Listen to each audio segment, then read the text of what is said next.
يا أيها الذين آمنوا اتقوا الله يا أيها الذين آمنوا اتقوا الله وكونوا مع الصادقين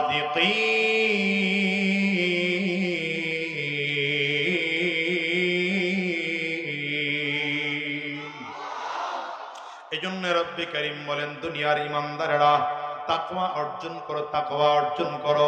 তাকওয়া অর্জন করার পাশাপাশি সত্যবাদীদের সঙ্গী হও।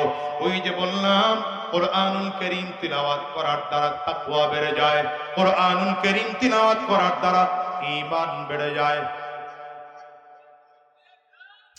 আরে আপনি এরকম করতেছেন কেন? এখানে বসে বসেন না, ঠিক করে কইরা।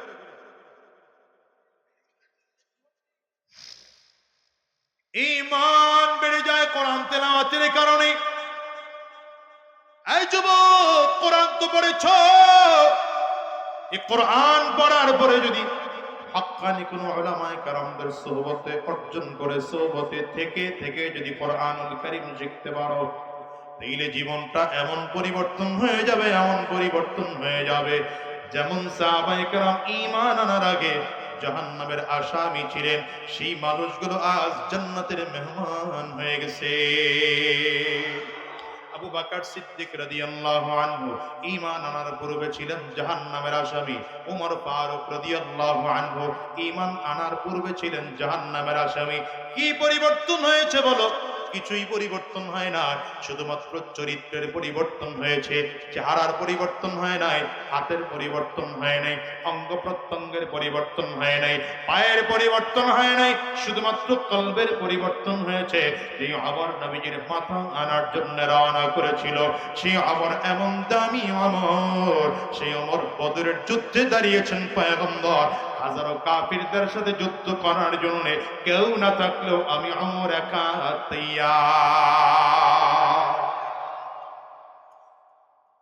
মক্কার মধ্যে ঘোষণা হয়েছে যে মুহাম্মদের কল্যাণ আনতে পারবে 100 লাল উট তাকে পুরস্কার দেওয়া হবে। হযরত ওমর তরবারি খোলা নিয়ে দাঁড়িয়েছেন, আমি তৈয়ার আছি। হযরত ওমর রওনা করেছেন নবীজির বাড়িতে মাথা আনার জন্য, সামনে যাচ্ছেন। নবীজির মাথা আনার জন্য রওনা করেন। বলেন তো এর থেকে খারাপ মানুষ দুনিয়ায় আর হতে পারে নাকি?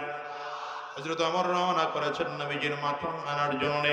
আরে অধিকত আমার নবী রাতের বেলায় দোয়া করেন, দিনের বেলায় দোয়া করেন, যখনই সময় পান তখনই দোয়া করেন, আল্লাহুম্মা আ'ইজ্জিল ইসলাম বিআহাদিল উমরাইন। হে আল্লাহ, মক্কার মধ্যে দুইটা ওমর আছে, এক হলো খাত্তাবের ছেলে ওমর, আরেক হলো হিশামের ছেলে ওমর, যেটার নাম আবু জাহাল। নবীজি দোয়া করেন, আল্লাহ দুই ওমরের এক ওমরকে তুমি ইসলামের ছায়াতলে এনে দাও। নবীজির দোয়া তো রবের কাছে কবুল হয়ে যায়। আমার রওনা করেছে হযরত ওমর ফারুক রাদিয়াল্লাহু আনহু তরবারি নিয়ে রওনা করে। রাস্তা থেকে একজন ডাক দেয়, ওমর মাথা আনতে যাও, মুহাম্মদের মাথা আনার জন্য রওনা করেছো, বাড়িতে কি খবর নিয়ে দেখছো ওই মুহাম্মদের ধর্মই তোমার বোন আর বোন জামাই গ্রহণ করে ফেলেছে। ওমর রাদিয়াল্লাহু আনহুর মেজাজ পুরো গরম। নবীজির মাথা আনতে না গিয়ে ঘুরে বাড়িতে চলে গেলেন। দরজায় কোন কান লাগায় শুনতেছেন কোরআন তেলাওয়াতের আওয়াজ পাওয়া যায়। যদিও ভালো লাগে, কিন্তু এরপরও নবীজির ধর্ম গ্রহণ করেছে, মেজাজ খারাপ। হযরত ওমর রাদিয়াল্লাহু আনহু দরজা ভেঙে ঘরের মধ্যে ঢুকলেন, বোন জামাইকে বেধড়ক মারতে আরম্ভ করলেন। বোন সামনে এসে দাঁড়িয়েছেন, ওমর রে ওমর, আমার স্বামী শুধু একা কালিমা পড়ে নাই, আমিও কালিমা পড়ে মুসলমান হয়েছি। মারলে আমার স্বামীকে একা মারবা না, তাইলে আমাকেও মারো, নয়তো তুমি তার গায়ে হাত দিতে পারো না। হযরত ওমর রাগের মাথায় নিজের বোনের গালের মধ্যে এক থাপ্পড় বসিয়েছেন। থাপ্পড়ের কারণে গাল পেটে রক্ত পড়তে আরম্ভ করেছে। বোন কান্না করে আর ডাক দেয়, ওমর মারতে মারতে জমিন থেকে বিদায় করে দিতে পারো, কালিমা পড়েছি, কালিমা ছাড়তে রাজি না। হযরত ওমর রাদিয়াল্লাহু আনহু দিল নরম হয়ে গেল। মনের অজান্তেই যেন কোথা থেকে কোরআনের প্রতি একটা টান চলে আসছে। বোনের দিকে তাকিয়ে বলে, বোন, এতক্ষণ যে কোরআন পড়তেছিলা, আমার কাছে পৃষ্ঠাটা দেওয়া যাবে নাকি? বোন বলেন, না না, নাপাক অবস্থায় আছো, নাপাক অবস্থায় তোমার কাছে কোরআন পড়তে দেওয়া যাবে না। লা ইয়ামাসসুহু ইল্লাল মুতাহহারুন, নাপাক অবস্থায় কোরআনুল কারীম ধরতে যাওয়া যাবে না, কোরআন পড়তে দেওয়া যাবে না। হযরত ওমরকে বললেন, যদি কোরআন পড়তে চাও তাইলে আগে ওযু করো, আগে গোসল করো, আগে পবিত্র হও, এরপরে আসো, আমি তোমাকে কোরআন দেওয়ার জন্য তৈয়ার আছি। হযরত ওমর বোনের দেখানো পদ্ধতি অনুযায়ী গোসল করিয়া চমৎকার করে পবিত্র হয়ে গেলেন। পবিত্র কাপড় পরিধান করে হযরত ওমর পৃষ্ঠাটা হাতের মধ্যে লইয়া একের পর এক আয়াত করে পড়তেছেন আয়াত পড়তেছেন। আয়াত পড়ে পড়ে পড়ে পড়ে হাত আট করে পড়া শুরু করলেন। ইন্নানি আনাল্লাহ,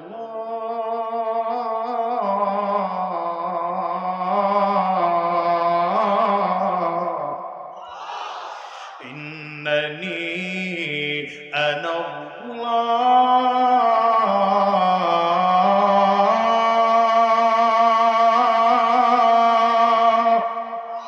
লা ইলাহা ইল্লা আনা ফা'বুদনি ওয়া আকিমিস সালাতা লিযিকরি।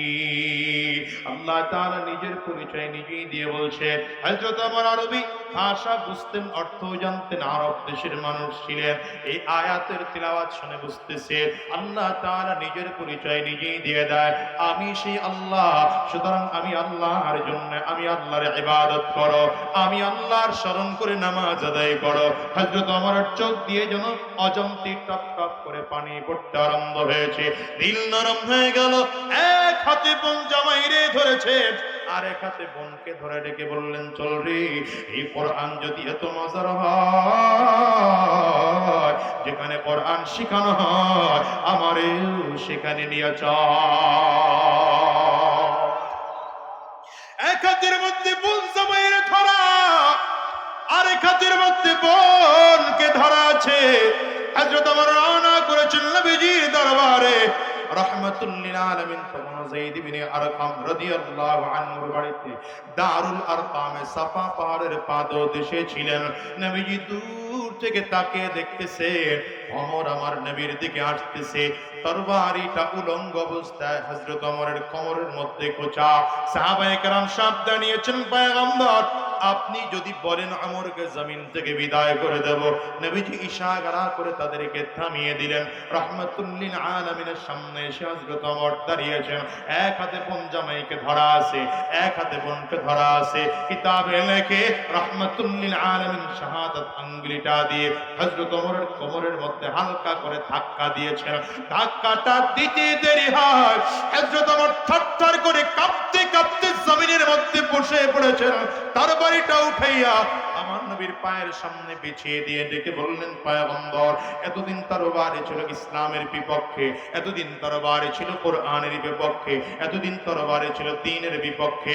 আজকের থেকে তরবারি ইসলামের পক্ষে চলবে, কোরআনের পক্ষে চলবে, দ্বীনের পক্ষে চলবে। আজকের থেকে আমার কালিমা পড়েছে, এখন থেকে আর ইসলামের বিরুদ্ধে দুশমনি করার শক্তি কারণ ওমর কে জানো, বদরের ময়দানে রাহমাতুল লিল আলামিন যখন চোখের পানিগুলো ফেলে ফেলে কান্না করে, রাহমাতুল লিল আলামিনের কান্না সহ্য করতে না পেরে জিবরিল আমিন চলে আসছেন।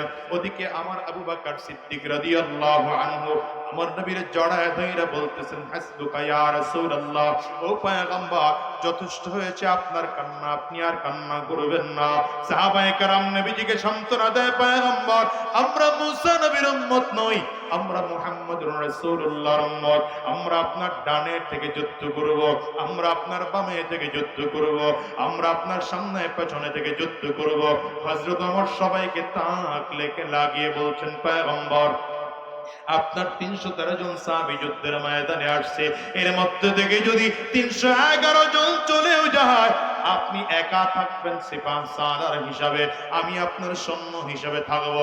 আপনি আমাকে অনুমতি দিবেন, আমি যুদ্ধ করব, হাজারো কাফিরদের বিরুদ্ধে যুদ্ধ করব, আমি অমর, তারপরও বদরের ময়দান ছেড়ে যাব না। যেমন নবীর সব থেকে বড় দুশমন ছিল, সেই আমর আজকে কোরআনের কাছে আসার কারণে, নবীর সুহবত অর্জন করার কারণে সেই আমর এমন বিশ্বস্ত হয়ে গেলেন, আজকে নবীর পক্ষে লড়াই করার জন্য তৈয়ার। শুধু তাই নয়, রাহমাতুল লিল আলামিন সাহাবায়ে কেরামদেরকে 10 জন সাহাবীকে জীবদ্দশায় জান্নাতের সার্টিফিকেট দিয়েছেন। আমার মালিক ঘোষণা দিলেন, বদরের ময়দানে যে সকল সাহাবায়ে কেরাম উপস্থিত হয়েছেন, আমি আল্লাহ তাদের জিন্দেগীর গুনাহ মাফ করে দিলাম।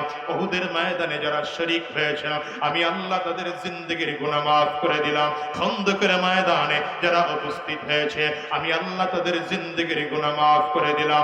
ওদিকে রব্বে কারীম কুরআনুল কারীমের মধ্যে সব সাহাবায়ে কেরামদের ব্যাপারে ডাইরেক্ট ঘোষণা দেন, রাদিয়াল্লাহু আনহুম ওয়া রাদু আন। আল্লাহ সাহাবায়ে কেরামদের প্রতি খুশি, আমার আল্লাহর প্রতিও সাহাবায়ে কেরামরা খুশি।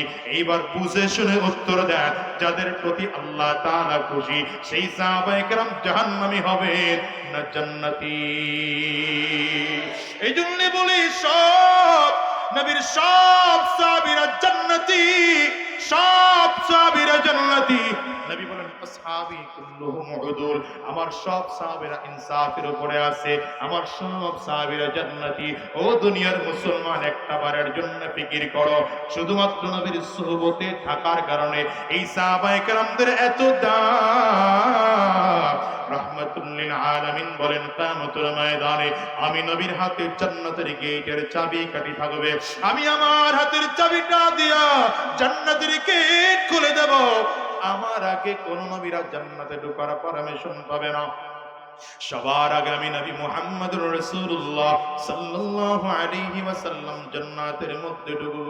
নবী আমার বলেন, আমি নবী জান্নাতে ঢোকার পরে অন্যান্য সব নবীরা জান্নাতে ঢোকার পারমিশন পাবে।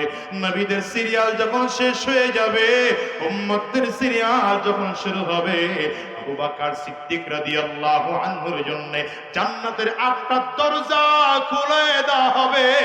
আর ডেকে ডেকে বলা হবে, আসো, যেই দরজা দিয়ে ঢুকতে মনে চায় সেই দরজা দিয়ে জান্নাতে ঢুকে যাও। এই জন্য নবী আমার বলেন, ইন্নী লা আরাফু রাজুলান বিইসমিহি ওয়া বিইসমি আবিহি ওয়া উম্মিহি লা ইয়াতি বাবাম মিন আবওয়াবিল জান্নাহ ফায়ুকালু লাহু মারহাবান মারহাবা। নবী আমার বলেন, সাহাবীরা শোনো, আমি এমন একজন লোকের নাম জানি, তার বাবার নামটাও জানি, মায়ের নামটাও জানি, বংশ পরিচয় জানি। এই লোকটা যখন জমিন থেকে বিদায় হয়ে যাবে, জান্নাতের মধ্যে যখন ঢুকতে থাকবে, জান্নাতি ফেরেশতারা দুই দিক দিয়ে লাল গালিচা বিছাইয়া কাতার করে দাঁড়িয়ে যাবে। লোকটা যখন জান্নাতের গেট দিয়ে ঢুকতে থাকবে, ফেরেশতারা মারহাবা মারহাবা বলে নিমন্ত্রণ জানাবে। হযরত সালমান ফারিসি রাদিয়াল্লাহু আনহু বলেন, পয়গম্বর, কেমন দামি মানুষ,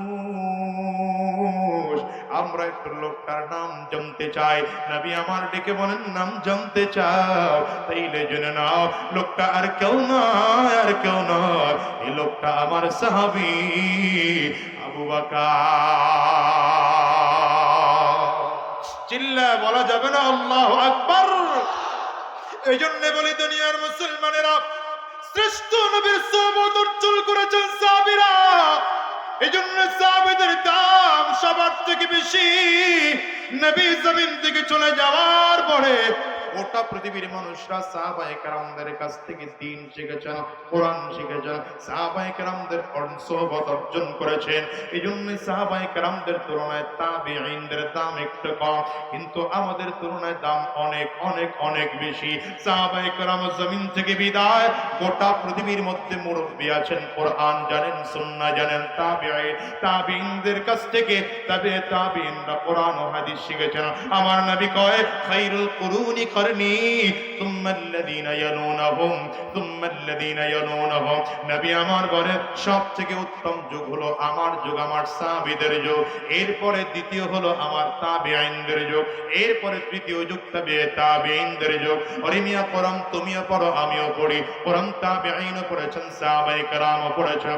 নবীর সোহবতে থেকে কোরআন পড়ার কারণে সাহাবায়ে কেরামদের দাম এমন বেড়ে গেছে, গোটা পৃথিবীর আমলগুলো একত্রিত করা হলেও সাহাবায়ে কেরামদের এক রাকাত নামাজের সমান হবে না। তাইলে সোহবতের দাম আছে না নাই? জোরে বলেন, আরো জোরে বলেন। আমিয়া মাদ্রাসা প্রতিষ্ঠিত করা হয় এজন্য কোরআন শেখানো হবে, সুহবত শেখানো হবে, কোরআন শেখানো হবে, আমল সত্য করানো হবে, কোরআন শেখানো হবে, সুন্নাহ শেখানো হবে, কোরআন শেখানো হবে, নামাজিও বানানো হবে, কোরআন শেখানো হবে, চুরি থেকে কেমন করে ফিরে থাকতে হয় তেমন আত্মা পরিশুদ্ধ করা হবে। ও মুসলমান, নবী চলে গেছেন তো সাহাবায়ে কেরাম জমিনের মধ্যে ছিলেন, সাহাবীরাও জমিন থেকে চলে গেলেন, তাবেঈন জমিনে ছিলেন, তাবেঈনও জমিন থেকে চলে গেছেন, তবে তাবেঈন ছিলেন, তবে তাবেঈন যখন চলে গেলেন আইম্মে মুজতাহিদিন ছিলেন, এরাও যখন চলে গেলেন উলামায়ে মুতাকাদ্দিমিন ছিলেন, উলামায়ে মুতাকাদ্দিমিন চলে গেছেন, উলামায়ে মুতাআখিরিন ছিলেন। আস্তে আস্তে করে এই যুগে বাংলাদেশের হিসাব যদি করো এমন একটা যুগ ছিল যেই যুগে সদর সাহেব হুজুর রহমাতুল্লাহ আলাইহি এই দেশের মানুষকে দ্বীনের কথা বলে বলে বলে শোনাইতেন। একটা সময় এমন ছিল হাফিজ হুজুর রহমাতুল্লাহ আলাইহি এই দেশের মানুষকে দ্বীনের কথা বলে বলে শোনাইতেন। যুগের পরিবর্তনের কারণে আল্লাহর এই ওলিগণেরা আল্লাহর ডাকে সাড়া দিয়ে চলে গেছে। এমন একটা যুগ ছিল শাইখুল হাদিস আল্লামা আজিজুল হক রহমাতুল্লাহ আলাইহি এই দেশের মানুষকে দ্বীনের কথা বলে বলে শোনাইতেন। এমন একটা যুগ ছিল আহরে মুফতি আমিন রহমাতুল্লাহ আলাইহি এই দেশের মানুষকে দ্বীনের কথা বলে বলে শোনাইতেন। এমন একটা যুগ ছিল যেই যুগে কালো মানিক সৈয়দ ফজলুল করিম রহমাতুল্লাহ আলাইহি আহরে দ্বীনের কথাগুলো বলে বলে শোনাইতেন। আল্লাহর বান্দারা রবের ডাকে সাড়া দিয়ে জমিন থেকে চলে গিয়েছেন। এমন একটা যুগ ছিল আল্লামা শাহ আহমদ শফি রহমাতুল্লাহ আলাইহি দেশের মানুষকে দ্বীনের কথা বলে বলে শোনাইতেন। আল্লামা জুনাইদ বাবু নগরী রহমাতুল্লাহ আলাইহি দ্বীনের কথা বলে বলে শোনাইতেন। আজ আমরা গোটা বাংলার মানুষ মুরব্বী হারিয়েছি, মুরব্বীদের সন্তানেরা উলামায়ে কেরামদের ওয়ারিসরা এখনো আছে। আমি তো মাঝে মাঝে বলি এই চেয়ারগুলোতে বসার যোগ্যতা আসলে আমরা রাখি না। কেন বসলাম? কাপ্পারানি মাউতুল কুবারা, বড়রা নাই এজন্য আমরা অযোগ্যরা এসে চেয়ারের মধ্যে বসেছি। ওরে যুবক, এই ছোট ছোট উলামায়ে কেরাম এখনো যারা আজকের ময়দানে আছে এরা তোমাদের কাছে ওই নবীর দাওয়াত গুলোই নিয়ে আসছে, নবীজির সাহাবীদের দাওয়াত গুলোই নিয়ে আসছে, কোরআনের কথাগুলোই শোনানোর জন্য এসেছে। এমন একটা যুগ আসবে এই দিন আমরাও থাকবো না, উলামায়ে কেরামও থাকবে না। আস্তে আস্তে আস্তে আস্তে করে আল্লাহ তাআলা উলামায়ে কেরামদেরকে জমিন থেকে উঠিয়ে নেবেন। একটা সময় এমন হয়ে যাবে গোটা পৃথিবীর মধ্যে আর ইমানদার থাকবে না, কিয়ামত হয়ে যাবে। এই জন্য বলি মুসলমান, যতদিন উলামায়ে কেরাম আছে উলামায়ে কেরামদের সুহবতে থাইকা নিজের আমলটাকে পরিশুদ্ধ করো, কোরআনী জিন্দেগি গঠন করো। ঠিক কিনা? আজ করে কানা কোরআনী জিন্দেগি গঠন করলে কেমন দাম মুসলমান জানো? দুনিয়ার সাধারণ মানুষের কোনো দাম নাই, কোনো দাম নাই। একজন মানুষ যদি সুহবত ওয়ালা হয়, একজন মানুষ যদি কোরআন ওয়ালা হয়, ওই মানুষটার এত দাম, এত দাম। রাসূল আরবি বলেন লা তাকুমুস সাআ হাত্তা ইউকালা ফিল আরদি আল্লাহ আল্লাহ। যতদিন পর্যন্ত জমিনের মধ্যে একজন আল্লাহর নাম নেওয়ার মতো মানুষ থাকবে ততদিন আল্লাহ তাআলা কিয়ামত দিবেন না। যেদিন আল্লাহর নাম নেওয়ার মতো একজন মানুষও থাকবে না, এই দুনিয়া আল্লাহ রাখবেন না, আসমান জমিনও আল্লাহ রাখবেন না, গোটা পৃথিবী আল্লাহ তাআলা রাখবেন না। এইজন্য বলি রে যুবক ভাই, দুনিয়ার তালে পড়ে, দুনিয়ার রং আর তামাশায় পড়ে কোরআন ও সুন্নাহ ছেড়ে দিয়া মন চাহি জিন্দেগি তৈয়ার করো না। কারণ এই দুনিয়া আজ আসি আগামী কালকে থাকবো এমন কোনো গ্যারান্টি নেই। আছে নাকি? চিল্লাইয়া আওয়াজ করে বলো।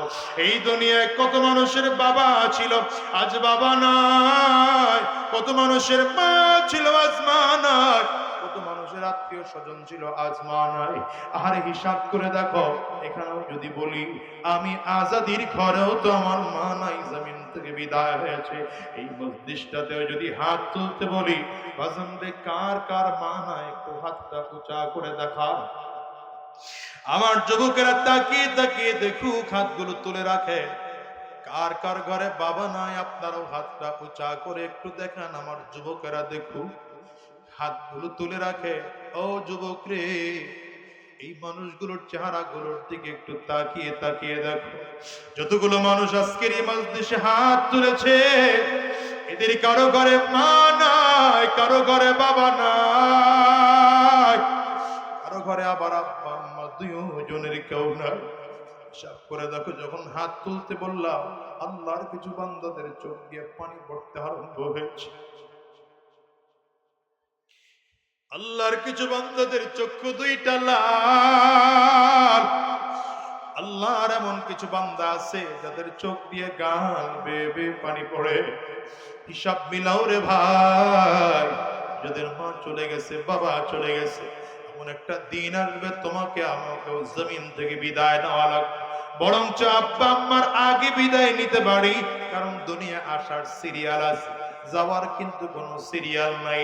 আসার সময় আগে দাদা আসে, তারপরে বাবা আসে, তারপরে সন্তান আসে। যাওয়ার সময় এমন হয়, দাদা দুনিয়ায় থাকে, নাতি জমিন থেকে বিদায় হয়, বাবা দুনিয়ায় থাকে, সন্তান জমিন থেকে বিদায় হয়। এই জন্য আল্লাহ তাআলা যেহেতু আজকের এই ময়দানটার মধ্যে এতগুলো মানুষদের মাঝে হাজির করে দিয়েছেন, এই ময়দান থেকে ওয়াদা করে বের হও, আর হারাম রাস্তায় চলবো না, শয়তানি রাস্তায় চলবো না, উলামায়ে কেরামদের বিরুদ্ধাচরণ করবো না, কোরআনের বিরুদ্ধে চলবো না, সুন্নাহর বিপক্ষে চলবো না। যতদিন এই জমিনের মধ্যে থাকবো, রবের গোলামি করে করে চলবো, ইসলামের পক্ষে চলবো, দ্বীনের পক্ষে থাকবো, কোরআন ও সুন্নাহ অনুযায়ী নিজের জীবন সাজাবো। তো ইয়ার কারা কারা দুইটা হাত উঁচা করে আল্লাহরে দেখাও, একটু চিল্লাইয়া জোরে ডাক দাও না আল্লাহ। আরো জোরে চিল্লাইয়া ডাক দাও আল্লাহ। চোখে যদি পানি না আসে, কান্নার ভান ধরে ডাক দাও না আল্লাহ। ডানে আর বামে তাকিয়ে দেখো, কার চোখে পানি, ওই মানুষটার দিকে তাকিয়ে নিজের নিজে ধিক্কার মারো, আর চোখের পানি ফেলে ফেলে আমার মালিকের চিৎকার করে জোরে ডাক দাও আল্লাহ।